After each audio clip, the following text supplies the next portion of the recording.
De seguro ya es de tu conocimiento que encontrar trabajo en el Perú es una tarea muy laboriosa, ya sea por la exigencia de cierto nivel de estudios o una cantidad determinada de tiempo en el ámbito laboral. Esta situación empeora por la discriminación, tanto por sexo, orientación sexual, religión, etnia, color de piel, etc. Un claro ejemplo de esto es el caso de Camila Ferrari, la cual fue discriminada en una entrevista laboral. Todo iba bien hasta que la entrevistadora le dijo: Mira, en realidad estamos buscando hombres, porque las últimas 3 chicas se nos embarazaron. Pero bueno, voy a hacer lo posible. Ella se sintió indignada, ya que por el simple hecho de ser mujer, la entrevistadora se cuestionaba si debiera contratarla o no. De inmediato denunció a la empresa y tomaron las medidas necesarias. Sin embargo, este tipo de discriminación continúa ocurriendo. Por ello, en este video profundizaremos el tema de la discriminación laboral relacionado con conceptos éticos. En primer lugar, ¿por qué es posible decir que la discriminación es un problema ético? La ética, según Miguel Yusti, es una concepción valorativa de la vida, que surge cuando los individuos viven en sociedad y buscan responder a una pregunta básica: ¿cuál es la mejor manera de vivir? Por lo tanto, nos encontramos ante un problema ético cuando en una situación determinada se deja de buscar la respuesta a esa pregunta y además se atenta contra la dignidad del individuo y contra el bien común dentro de esa sociedad. Pero también podemos interpretar como problema ético aquella situación en la que responder a la pregunta básica resulta complicado y complejo, puesto que existe un conflicto moral en el cual no sería sencillo concluir cuál sería la manera éticamente correcta de actuar. Volviendo a la pregunta principal, la discriminación laboral y en concreto este caso sería un problema ético porque efectivamente se atenta contra el bien común y contra la dignidad de Ferrari.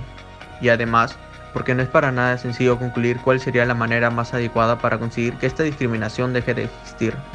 Ambos paradigmas de la ética están de acuerdo en algo: la discriminación laboral es un acto que transgrede sus criterios por parte del paradigma del bien común, porque claramente ella no se siente feliz de ser discriminada por el simple hecho de ser una mujer, ya que considera que el sistema de valores con el que se identifica está siendo violentado. En cambio, por parte del de la autonomía, no se le está valorando bajo los mismos términos que a sus competidores varones. No hay imparcialidad. De este modo, concluimos que la discriminación laboral es un problema ético, porque transgrede los criterios de ambos paradigmas, pero existe un conflicto a nivel moral al momento de tomar medidas para acabar con ella, que ninguno de los dos pueda responder con claridad. Por otra parte, ¿cómo se establece una relación entre el lema de reconocimiento y el tema de discriminación laboral? Para responder a esta pregunta, primero recordaremos en qué consiste la teoría del reconocimiento de Abster-Honey. En esta teoría se sostiene que la identidad de los individuos en una sociedad se forma a través del reconocimiento recíproco con sus otros significantes, es decir, con los demás individuos diferentes del uno mismo, que aportan información de su identidad, y que el progreso moral de la sociedad depende del correcto desarrollo de ese reconocimiento. No somos seres atómicos, somos seres sociales por naturaleza.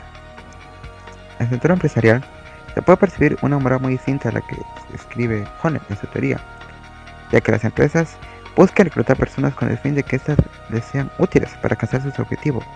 Los trabajadores buscan a las empresas con el fin de que éstas les paguen. Es decir, se eligen de acuerdo al margen de beneficio que pueden representar, se relacionan porque les conviene. Entonces, la relación entre la empresa y sus trabajadores sería meramente instrumental. Ambos pierden su carácter propiamente humano. Entonces, si se ven el uno al otro como un simple medio para su satisfacción, ¿qué les impide de emigrar o abusar el otro si esto les beneficia de alguna manera? La puerta para la ofensa moral está abierta. Es debido a esto que surge la discriminación laboral. La teoría del reconocimiento sostiene que la identidad se forma mediante un reconocimiento saludable en 3 niveles diferentes: el amor, el derecho y la solidaridad. No obstante, cuando Ferrari es discriminada, se incurre en un menosprecio en estos 3 niveles. Explicaremos por qué en la siguiente pregunta. Así es como concluimos que la discriminación laboral surge a partir de la relación instrumental que existe entre la empresa y sus trabajadores, y que aquella atenta moralmente contra los 3 niveles de reconocimiento recíproco saludable. Luego, ¿cómo se relacionan los términos señalados por Kogan como discriminación implícita, prestigio diferenciado y conciencia de las diferencias en oportunidades con los conceptos de la teoría del reconocimiento? Los 3 niveles de reconocimiento saludable de la teoría del reconocimiento vienen acompañados de 3 niveles de autorrelación práctica: la autoconfianza, el autorrespeto y la autoestima. Lo que Liuba Kogan denomina como discriminación implícita está ligado directamente al segundo nivel de autorrelación, el autorrespeto. En este nivel se reconoce al individuo como persona. No tiene gradaciones y es universal. Se reconoce al individuo como un sujeto de derechos. Efectivamente, en el Perú está prohibida legalmente la discriminación, pero únicamente en el ámbito público, en el ámbito jurídico. Bien es sabida la naturaleza éticamente incestuosa por defecto en la que se basa este nivel de reconocimiento, que es el paradigma de la autonomía. En la teoría, los individuos, al poder decidir por sí mismos, pueden interiorizar las leyes y actuarlas por voluntad propia, porque saben que es lo mejor para todos. Sin embargo, en la práctica, esto no siempre es así. Las personas siguen la ley porque es lo que les conviene, porque no quieren ser castigadas, no porque realmente crean en ella. Mantienen una relación heterónoma con la ley. Entonces, en el momento en que la ley pierda fuerza, como lo es por ejemplo en los ámbitos más privados, como la empresa de nuestro caso modelo, las personas empiezan a romperla, ya que no van a recibir un castigo. A esto es a lo que se refiere Kogan cuando habla de discriminación implícita, una discriminación que no se produce en los ámbitos públicos, donde la ley sí llega, sino que aparece de forma más sutil en ámbitos más privados, donde la ley no llega. Se ofende moralmente de forma sutil. Entendemos como prestigio diferenciado a aquella situación en donde un individuo es considerado más valioso que otro. Este término mantiene una íntima relación con el tercer nivel de autorrelación práctica, la autoestima. En este nivel, el reconocimiento se da en tanto un particular es significativo para una comunidad, debido a que sus capacidades son reconocidas como valiosas para ese determinado grupo. Esto se da bajo unos criterios de valoración intersubjetivamente compartidos. El prestigio diferenciado no es más que el resultado de la aplicación práctica del estadio de la solidaridad. Dado que habrá personas que posean capacidades más valiosas que otras, entonces se las valorará de acuerdo a estas capacidades. Su nivel de prestigio dependerá de sus facultades y cualidades. De este modo, en teoría, el prestigio diferenciado que señala Kogan no tendría por qué ser una ofensa moral. Pero en la práctica sí lo es. En la discriminación laboral ya no solamente se evalúan las capacidades de las personas, sino también los modos de vida específicos de cada persona, que no necesariamente tendrían que influir en sus capacidades. Por lo tanto, en este caso, se estaría incurriendo en lo que Honneth denomina como deshonra, puesto que el modo de vida femenino es despreciado.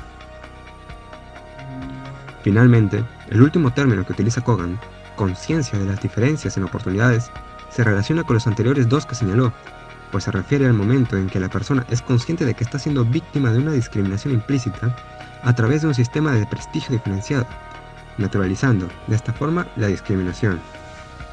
De este modo, se atraviesan los tres niveles de reconocimiento recíproco, ya que la conciencia propia de un individuo autónomo se forma en el nivel del amor.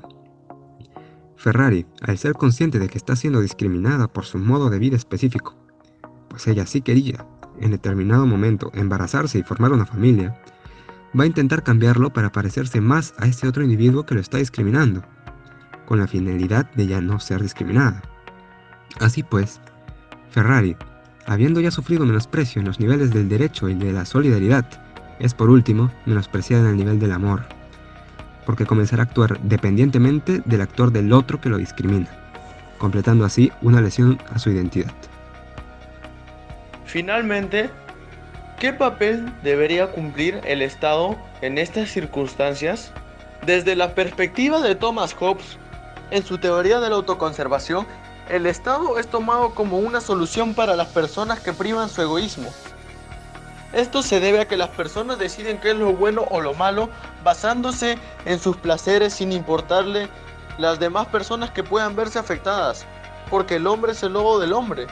Sin embargo, las personas, al temor de perder su vida, deciden formar grupos con otros individuos para garantizar su autoconservación, por lo que crean el Estado y deciden renunciar a su libertad para cederla a un soberano, que tomará la decisión de qué es lo bueno y lo malo en base a un bien común para la sociedad.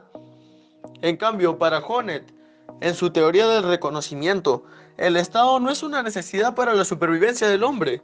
Más bien, es visto como un vínculo social donde las personas son valoradas por sus aportes y sus cualidades, donde se deja de primar el egoísmo y se comienza a valorar el honor de las personas, dejando de lado todo tipo de jerarquías. Esto se debe a que busca la autorrelación saludable y sus capacidades son vistas como valiosas ante la sociedad. En el primero de los modelos sería complejo, por no decir imposible, concluir cuál sería la postura que adoptaría el Estado frente a la discriminación laboral. ¿Y esto por qué?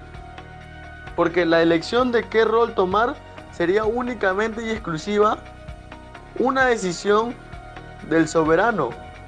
Si el soberano decidiera que la discriminación no es incorrecta, se mantendrá al margen. Entonces el Estado pasaría a ejercer un rol de mero espectador. Si el soberano decidiera que es moralmente incorrecta, adoptaría un rol mucho más intrusivo en este tipo de situaciones, ya que usaría todos los medios posibles para que la discriminación laboral desaparezca por completo.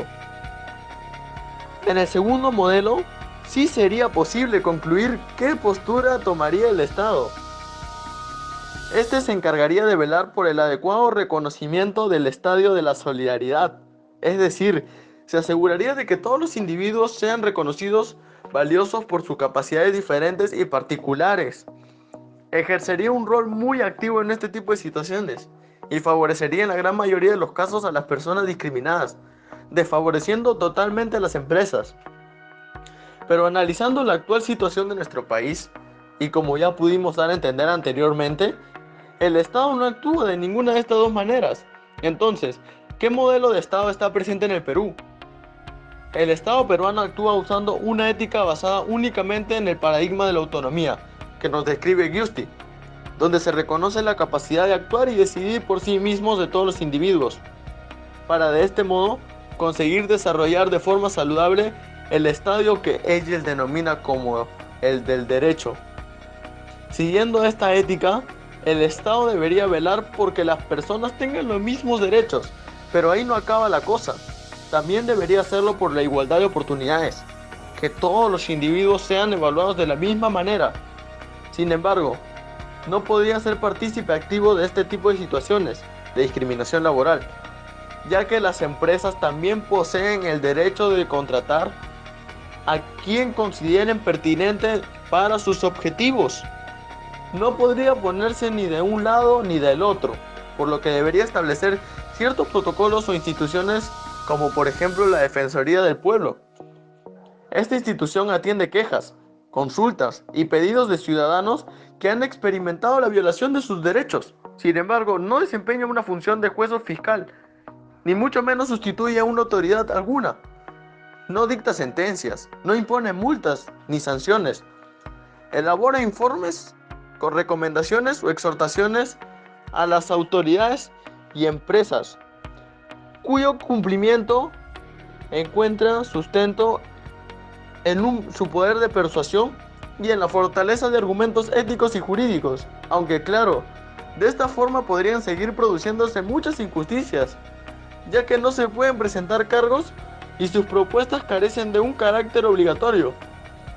En efecto, nos encontramos ante un dilema moral y un problema ético, tal como lo planteamos en la pregunta número 1.